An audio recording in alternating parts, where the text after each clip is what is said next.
Olá, tudo bem? Vamos começar conversando sobre o Evangelho com Lígia Simões e Pedro Simões. A gente vai fazer nesses estudos uma análise sobre o Evangelho segundo o Espiritismo, começando hoje pela introdução, prefácio, um contexto geral da obra. E então, vamos ver o que a gente fala sobre o Evangelho, né?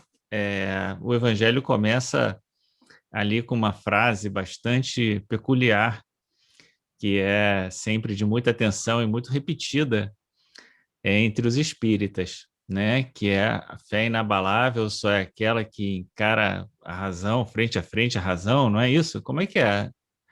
Lígia Simões, dá um bom dia aí para todo mundo, já Bom começa dia, pessoal. Bom no dia, uma comentário da frase. alegria.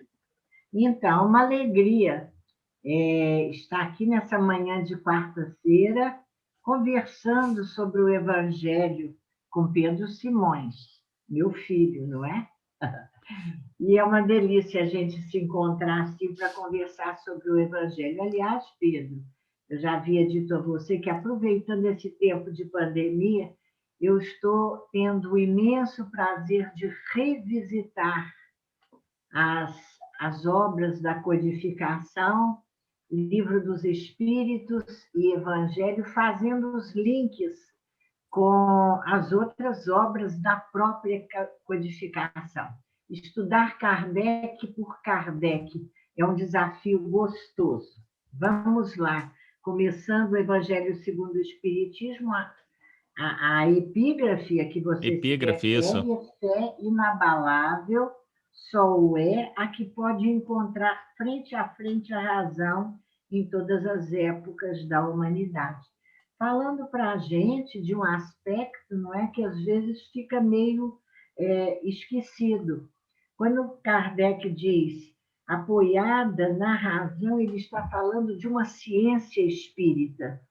E a gente vai ver que lá no primeiro capítulo da Gênese, Caráter da Revelação Espírita, ele enfoca para nós esse, esse caráter de ciência espírita. É bastante interessante a partir das leis naturais, não é? A doutrina espírita como uma revelação divina e científica, mas isso é um assunto para uma outra oportunidade. Eu acho que tem uma questão importante que é desmistificar um pouco a ideia da fé como fé cega, né?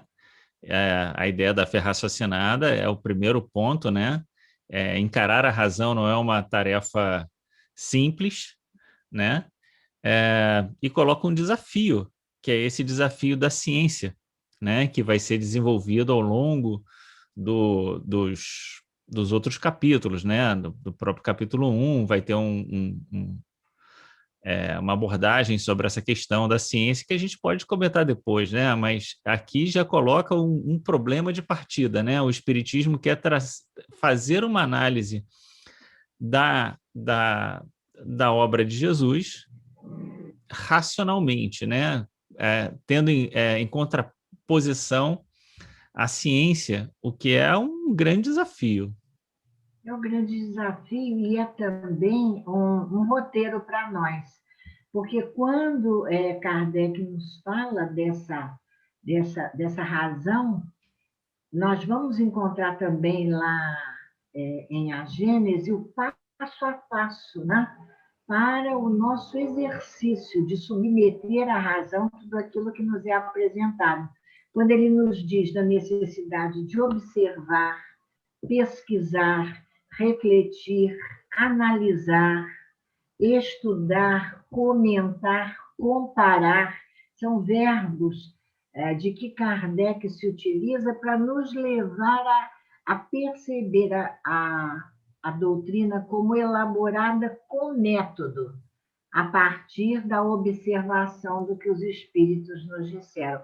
Então, isso pode ser assim a base, né, para a nossa reflexão a partir de agora no nosso conversando sobre o Evangelho.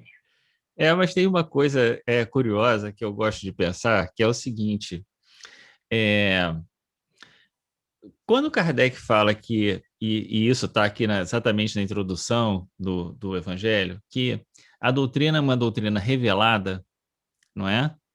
Ela tem um estatuto diferente do estatuto da ciência. A ciência é um campo de descoberta, e a descoberta ela se contrapõe à revelação, né? Se as coisas já estão dadas, eu não preciso pesquisar mais, né? Então, esse que é o grande desafio de conjugar uma, entre aspas, verdade revelada, né, com uma ciência que está sempre se superando, está sempre se superando, né? Quer dizer, o que hoje é um Trazendo coisas parâmetro, novas, não é? exatamente, como é essa conjugação é um grande desafio. Bem legal, não havia pensado sobre isso. Gostei daí. Esse é um ponto importante que eu acho que assim dá para a gente comentar muita coisa para frente, né? Agora, tem um outro aspecto que eu acho, saindo da epígrafe, né, entrando no prefácio, né? O prefácio, ele é um prefácio que, para mim, é muito resumo da obra, né? É um resumo Não, da você me obra. desculpa, vou te interromper para dizer. Para você, não. Para o próprio Kardec. Lá na nota. Você não, Kardec. Olha lá, Kardec disse: a instrução acima, que é o prefácio, Uhum. resume, Ó, viu? resume. Viu? Ele usou esse verbo. Eu e Resume ao Kardec estamos tempo. sintonizados. Tá legal. O verdadeiro caráter do Espiritismo e a finalidade dessa obra. Quando eu for falar do prefácio, eu vou pegar por Kardec Então nessa tá. nota esplêndida. Tá. Então, assim, é um grande convite, né? O prefácio é um grande convite para que a gente... essa ideia do convite é uma ideia muito... que eu gosto de ressaltar muito, porque não é uma imposição, não é? Olha, nós estamos te convidando, vem quem quer, né? Para um grande concerto de trazer luzes para nós, luzes essas que vão ser um roteiro infalível de felicidade, né? Não é pouca coisa, mas é um convite para a gente estudar, né? E se apropriar. E eu gosto muito de pensar nessa ideia desse convite, porque eu sempre comento, né? Vamos aceitar o convite ou não vamos aceitar o convite? É verdade. Estou feliz de ter aceito o seu convite de conversar. Olha, para mim, bom, o prefácio é lindo, né? Uma mensagem do Espírito de verdade, numa linguagem absolutamente poética. Mas o que me chamou a atenção e me encantou foi a nota de Kardec, quando ele diz lá no finalzinho, depois da apresentação do prefácio, da mensagem do Espírito de Verdade, ele diz que essa mensagem resume a um tempo o verdadeiro caráter do Espiritismo e a finalidade da obra. Então, Pedro, e ele diz que é por isso que essa mensagem foi escolhida para ser colocada como prefácio. Muito bem. Para mim, isso foi o primeiro desafio. Resume a um tempo o verdadeiro caráter do Espiritismo. Vamos à introdução, procurar na introdução qual o verdadeiro caráter do Espiritismo. O que Kardec quis dizer usando esse vocábulo, né? Caráter do Espiritismo. E depois, qual é a finalidade da obra? Que é simplesmente fascinante a finalidade de O Evangelho segundo o Espiritismo, né? E a gente pode brincar cotejando as expressões, as metáforas usadas pelo Espírito de Verdade no prefácio, as explicações dando por Kardec na introdução. Isso vamos deixar na sequência. Antes, eu queria fazer um outro comentário, que é a ideia de que a gente está lidando com o Evangelho segundo o Espiritismo. Isso não é uma coisa menor. Por quê? Porque a gente não está fazendo um estudo do Novo Testamento. A gente está pegando as partes selecionadas por Kardec dentro de uma determinada ordem, dentro de um determinado sentido que ele dá para cada capítulo, não é? E o estudo do Evangelho, nesse sentido, né, segundo, não só essa forma como Kardec organiza todo o desenvolvimento da obra, mas também segundo os princípios que ele vai colocar nos capítulos iniciais do Evangelho, né? Que são conceitos fundamentais que estão ali no início. Então, eu sempre gosto de ressaltar também essa ideia de que é segundo o Espiritismo, a gente não está fazendo uma leitura dos evangelhos, né? Como hoje tem até um movimento de ir aos evangelhos, né? De fazer a leitura do Novo Testamento em si mesmo, mas é importante ressaltar que o que Kardec achou de fundamental no Novo Testamento é o que ele colocou no Evangelho segundo o Espiritismo. E é legal quando ele fala já lá na introdução, guardando a simplicidade e a autenticidade, né, dos evangelhos, bem interessante. Agora, vale também, falando o evangelho segundo o Espiritismo, lembrar que Kardec teve preocupação aqui na folha de rosto de explicar, a explicação das máximas morais do Cristo em concordância com o Espiritismo. E o que é mais importante, e suas aplicações às diversas circunstâncias da vida. Quer dizer, ao longo de toda a introdução, Kardec se preocupa em diversos momentos. Ele se repete intencionalmente, chamando atenção para a importância desse estudo, visando a aplicação às diversas circunstâncias da vida. Senão, nós ficamos teorizando, e de aproveitamento real para nós, nosso espírito, nosso progresso, pouca coisa a gente aproveita, não é verdade? É verdade.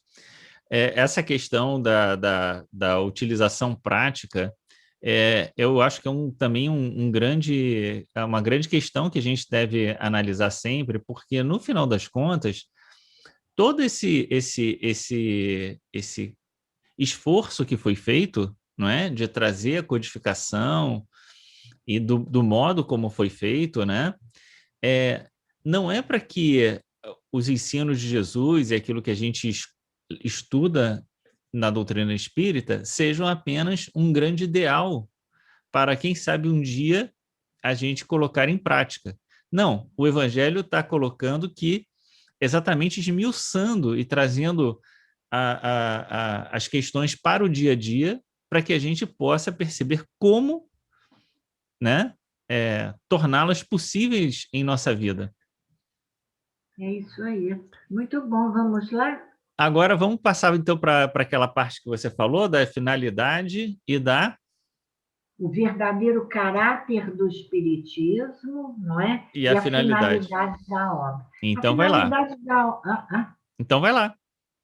Não, pois é, a finalidade da obra é o mais fácil. Não sei, vou submeter a você a minha avaliação, vamos ver se eu. Então, vou começar pelo que eu achei mais fácil. A finalidade da obra. Como é que eu fiz isso, Pedro? Eu peguei algumas expressões do prefácio, né? E fui percebendo a relação delas com o que Kardec coloca na introdução. Então, olha, finalidade. O Espírito de Verdade diz que os Espíritos do Senhor vieram, através da doutrina, iluminar os caminhos e abrir os olhos aos cegos. Olha que coisa importante. Iluminar os caminhos, dar roteiro, finalidade da obra, e abrir os olhos aos cegos, aqueles que não tinham ainda a percepção de que, da vida futura, lá na introdução, Kardec diz, levantando o véu que nos oculta a vida futura, não é? E sendo para nós, restabelecendo, lá no prefácio, o Espírito de Verdade, restabelecendo o verdadeiro sentido das coisas. Por quê? Porque a compreensão do Evangelho Jesus, das máximas de Jesus, foi sendo muito deturpada e mal compreendida no tempo, não é? Pelos homens. Depois ele diz que finalidade dissipar as trevas, confundir os orgulhosos e glorificar os justos. Para mim, essa expressão, glorificar os justos, é importante, porque a gente percebe que o princípio que vai ser trabalhado, base de toda a doutrina, é a ideia de justiça. Isso na obra de Kardec, para mim, está bastante claro, como o primeiro princípio de justiça, quando descortina a ideia da vida futura. E depois, também, como finalidade, fazer as vontades do Pai para que nós possamos entrar no reino de Deus. Só aí, né, Pedro, dava assim algumas conversinhas. Pois é. Porque, olha, eu nesse momento vou fazer um parênteses rápido e dizer a você, essa expressão, fazer as vontades do Pai, é a máxima da minha própria vida, porque depois de 70 anos, eu descobri que uma das fontes de felicidade é simplesmente obedecer à lei de Deus. É andar no trilho, sabe como é? É o caminho reto, né?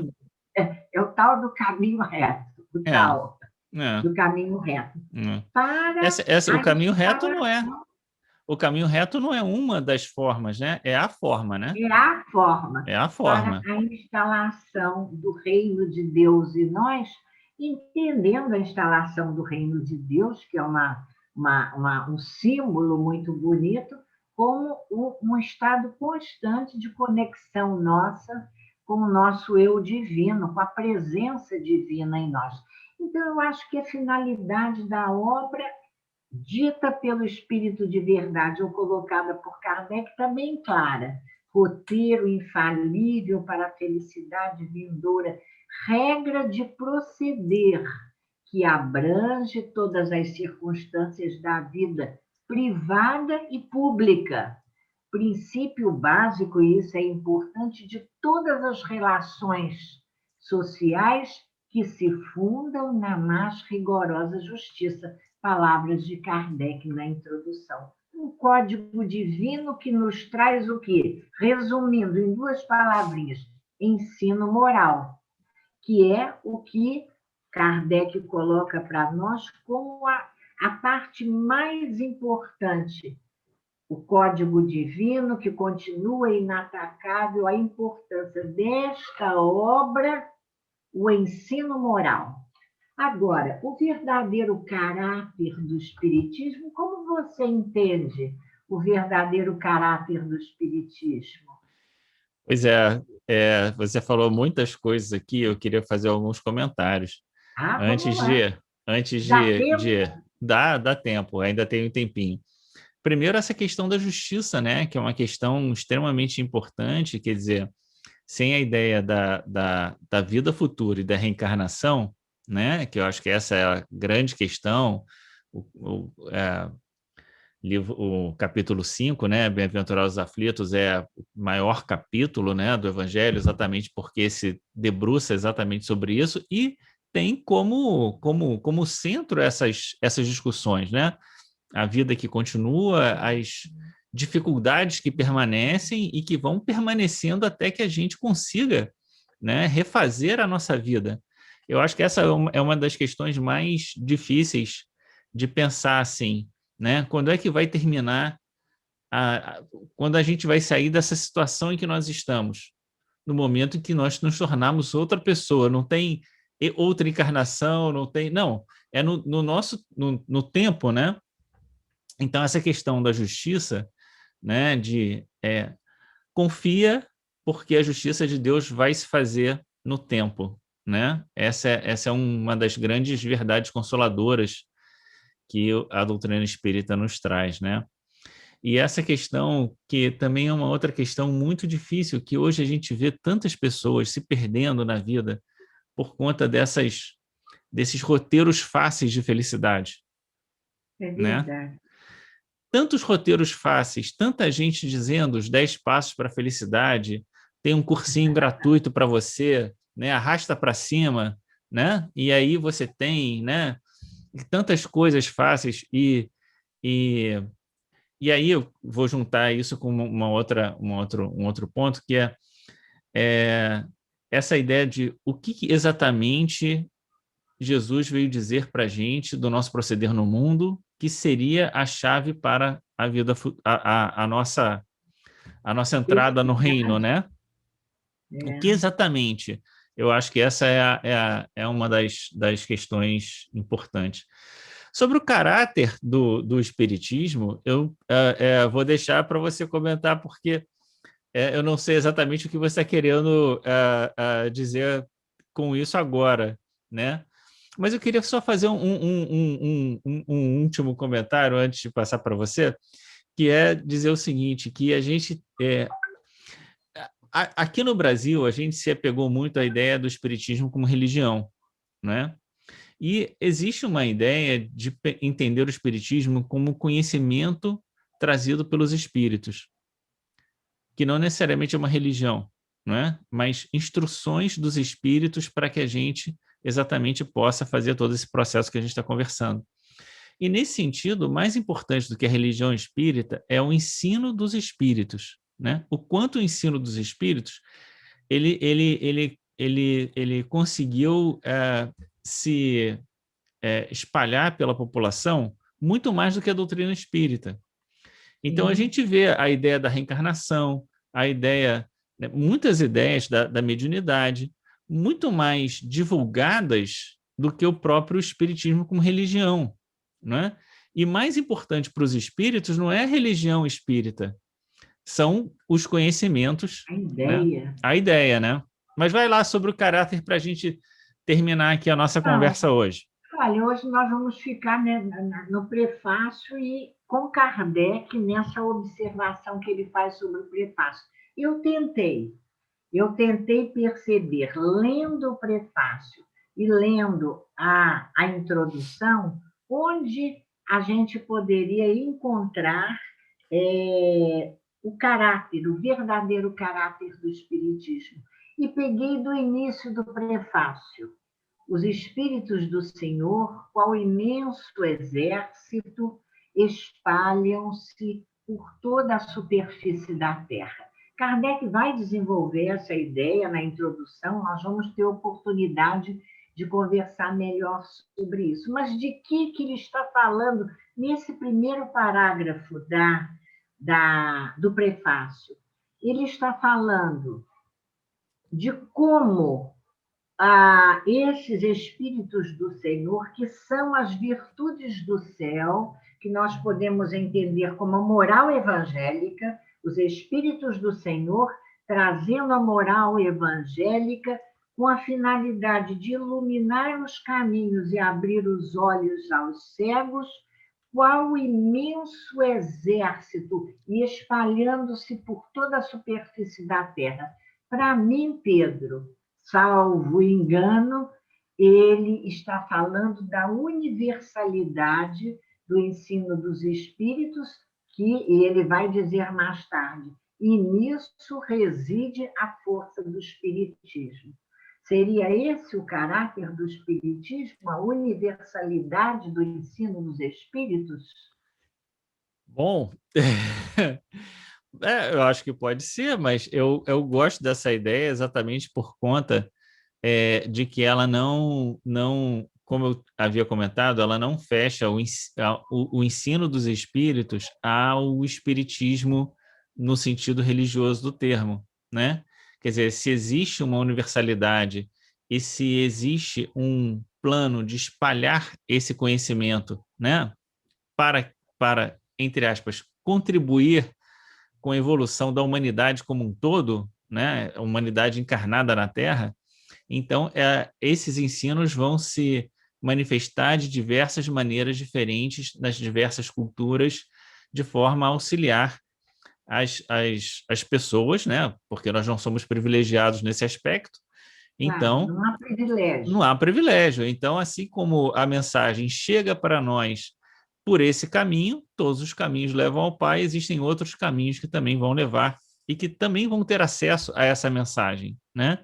Então, essa ideia de que o Espiritismo vem trazer luzes novas, conceitos novos, vem nos orientar, é absolutamente central, eu acho que no Evangelho, mas também essa ideia que você está trazendo, não só da universalidade, da autoridade Autoridade. do conhecimento espírita, que em grande parte reside na ideia de que existe de fato uma realidade espiritual, existem espíritos superiores a nós que vêm de fato nos instruir sobre isso, né? Então não é pouca coisa, não é? Não, veja O que bem, não quando a gente... significa, Ui, desculpe. o que não significa também que a gente só aprenda com o espiritismo, né? Claro que não. O espiritismo é uma das chaves, né, dos instrumentos que Deus nos deu para esse processo. O que a gente pode perceber quando a gente diz o conhecimento do Espiritismo, o estudo da doutrina, como um dos instrumentos para que o homem alcance o conhecimento da verdade. Nesse sentido, lá na introdução, Kardec vai dizer: o Espiritismo não tem nacionalidade e não faz parte de nenhum culto existente. Fechou questão. Cumpre seja assim, para que ele possa conduzir todos os homens à fraternidade. Fraternidade, ensino moral, aplicação da moral do Cristo em todas as circunstâncias da vida. Viver a fraternidade para todos os homens, sem nacionalidade e sem fazer parte de nenhum culto existente. Fica mais do que claro para nós que essa verdade, até mesmo como prova infinita da misericórdia de Deus, ela vai ser traduzida em diferentes línguas, formas de falar, de expressar, para alcançar todos os homens nos diferentes momentos evolutivos em que ele se encontra. Então, a ciência vai falar dessa verdade, a filosofia vai falar dessa verdade, todos os campos de conhecimento vão perceber, e já vem percebendo, a existência de alguma coisa que transcende a matéria, a presença do espírito imortal. Que Muito bem. beleza! Beleza. Vamos fazer o seguinte agora, a gente já está no nosso minuto final aqui, É uma, verdade. uma última palavra sua sobre essa introdução esse início do Evangelho, para que na próxima conversa a gente já vá para o capítulo 1. Nós pensamos na construção desse instrumento, em primeiro lugar, como um momento de prazer nosso, de trocarmos ideias, coisa que a gente faz tantas vezes, conversando sobre a compreensão da doutrina espírita e compartilhando isso com outros companheiros, se valer a pena, não é? Eu acho que é instigante, a palavra que eu gosto muito de usar para nós, e nos dá a possibilidade de rever novamente os capítulos do Evangelho, como é a nossa proposta, né? Então, se valer a pena, que a gente possa ter outros companheiros estudando conosco, acompanhando conosco, e que seja realmente para nós, né, Pedro, mais um incentivo a que nós, como diz a canção Prece, vivamos a vida com alegria, sem grande aflição. Viver a vida diferente é a proposta que a doutrina espírita nos faz, e isso é possível. Que o nosso dia seja um dia de paz. É isso aí.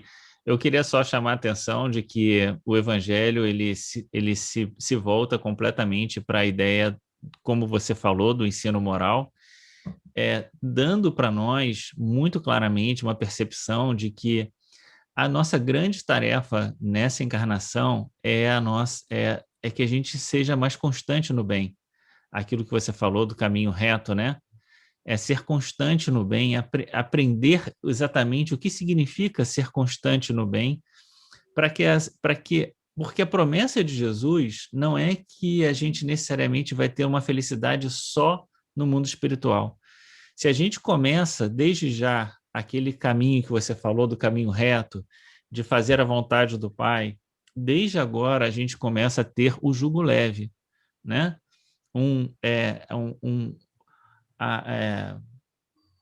Consegue perceber as dificuldades da vida com mais leveza, com mais tranquilidade, com mais serenidade, né? Então, eu acho que é sempre importante a gente voltar para o Evangelho, ter o Evangelho ao nosso lado, né? Depois a gente pode comentar aqui nas passagens em que Paulo precisou recorrer ao Evangelho para saber o que ele ia fazer em determinadas ocasiões e quais foram as páginas que ele abriu, né? Exatamente como orientação. Ele não sabia o que fazer, né? Ele abre o Evangelho, né? E essa deve ser para a gente também uma orientação, né? Está em dúvida? A gente tem aqui o nosso maior tesouro, né? O nosso roteiro, né? Os Espíritos trouxeram para a gente. Abre o Evangelho e segue o que está dito. Não adianta abrir o Evangelho e dizer, mas eu não concordo com isso. Então, vamos deixar Abre e uma segue. proposta. Eu abri o Evangelho. Vamos deixar para nós, para aqueles que porventura venham a nos ouvir, terminando esse nosso encontro dessa manhã, o convite de Jesus: vinde a mim todos vós que estáis aflitos e sobrecarregados, porque eu vos aliviarei. Tomai sobre vós o meu jugo e aprendei comigo, que sou brando e humilde de coração, e achareis repouso para vossas almas, porque é suave o meu jugo e leve o meu fardo. Muito bem. Que Deus nos abençoe o dia, abençoe a você que está nos escutando, a sua família, a todas as pessoas que você pensa nessa hora. Que Deus nos ajude a perseverar no bem hoje e sempre. Que assim seja. Obrigado pela companhia, Lígia e todas as pessoas que nos acompanharam. Um grande abraço. Diz Um aí, um grande grande abraço. abraço. E até. Até.